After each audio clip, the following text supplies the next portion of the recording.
Bienvenidos a este espacio.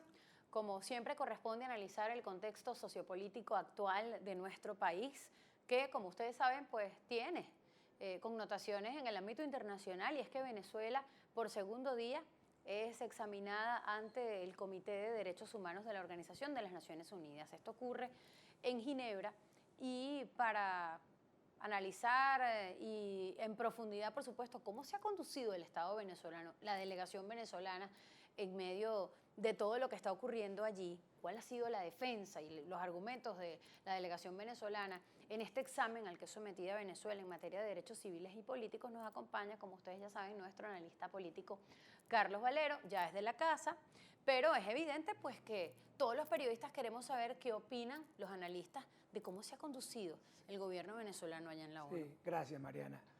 Bueno, fíjate, lo primero que nosotros deberíamos señalar es que cuando un Estado comienza a justificar ante el mundo que en ese Estado hay de separación de poderes, que no hay violación de derechos humanos, es porque algo está mal. Nosotros no escuchamos, por ejemplo, sobre gobiernos como el gobierno de Costa Rica, o hablemos de una democracia un poco más cercana a la nuestra, el gobierno peruano, el gobierno chileno. Tú no escuchas estos escándalos en los foros internacionales, ni escuchas de estos gobiernos, ni de los voceros que defienden a esos gobiernos, una permanente reafirmación donde ellos dicen: en mi país hay hay separación de poderes, en mi país no hay violación de derechos humanos. El solo hecho de estar autodefiniendo lo que no debería, lo que por ley debería estar ya definido, significa que algo está definitivamente muy mal. Después va la fiscal allá, y la fiscal intenta desmontar una cantidad de argumentos sin ningún tipo de, o sea, que van primero en contrasentido común, en contra de lo que se ha visto, en contra de los procedimientos, y después en contra incluso de los tratados internacionales.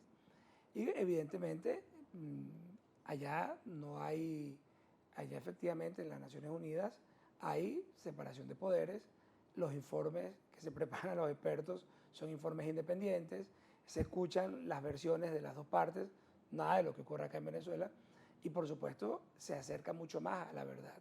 Entonces va a ser imposible que el gobierno salga bien librado de un escenario en el cual ya ellos han cometido violaciones a los derechos humanos y las siguen cometiendo a los derechos humanos. Por ejemplo, que en el mundo moderno existan presos políticos y se haya justificado que el mismo gobierno que con sus declaraciones diga bueno, que hay presos políticos, porque en el fondo lo que ocurre con Leopoldo López, lo que ocurre con Ceballos, es decir, ¿cómo van a decir que no es un preso político? ¿Bajo qué argumento pueden no expresar que hay un preso político? Entonces, eso es muy complicado. Es una pelea que desde el punto de vista de la opinión pública la tienen perdida, desde el punto de vista legal también la tienen perdida, desde el punto de vista de la legislación internacional. Ahora, basta ver qué influencia va a tener eso o qué consecuencia va a tener en la política interna. Yo creo que desafortunadamente muy poco. Este gobierno lo que escucha es la presión de la opinión pública interna, lo que va a terminar escuchando es, creo yo, que la presión de los votos, cuando la gente masivamente diga, bueno, estamos en desacuerdo con la violación de derechos humanos, estamos en desacuerdo con que en este país no exista una diferenciación de los poderes, no existe una división real de los poderes, y vote por una posición que permita que se reinstitucionalice el país.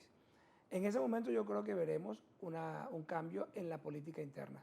Mientras tanto, yo creo que el gobierno lo veo muy poco, con oídos sordos, lo veo con otitis en relación a estos temas, ¿no?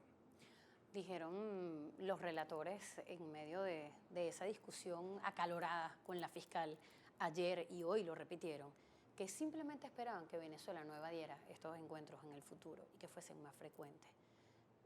Ya para cerrar, ¿qué es lo importante de estos encuentros? Supongamos que para el gobierno a ellos no les importa y eso no tiene mayores efectos en el gobierno, pero ¿qué gana el ciudadano con No, nuestras ONG allá? claro, lo importante es que el mundo cada día está más globalizado. Fíjate, hace 20 años, tú eres periodista y hubo un señor que se llamaba McLuhan y él hablaba de la aldea global. En aquel momento no existía el tema de las redes sociales ni el tiempo real de las comunicaciones que hace que hoy en día realmente estemos en una aldea global. Entonces lo que ocurre en Ginebra inmediatamente se refleja en Venezuela y lo que ocurre en el mundo entero tiene mucho que ver con lo que la formulación de la opinión pública venezolana. Fíjate que la gente no se explica cómo es posible que un gobierno que tiene tanto control de los medios de comunicación, sin embargo, aparece con una popularidad cercana a 24, 25, cayendo. Las encuestas dicen que hoy la oposición está ganando por más de 25, 26 puntos en las elecciones. La credibilidad del presidente Maduro es muy baja. Y lo que ocurre en el mundo, por más que el gobierno lo quiera tapar, todo el mundo se entera, porque la combinación entre redes sociales, teléfonos celulares, la comunicación alternativa, es decir, el boca a boca, el rumor, es muy poderoso. Y Entonces, los medios no alineados, que hay bastantes como y este. los medios como este, que somos no alineados. Entonces, yo creo que es clave que nuestras ONG sigan asistiendo a esos foros, que se sigan haciendo las denuncias, porque además la mano de la justicia es muy larga y tarde o temprano las cosas tendrán que resolverse. Pues. Gracias por acompañarnos. No, gracias a ti, Mariana. A ustedes por preferir a ver tvnoticias.com como su medio de información.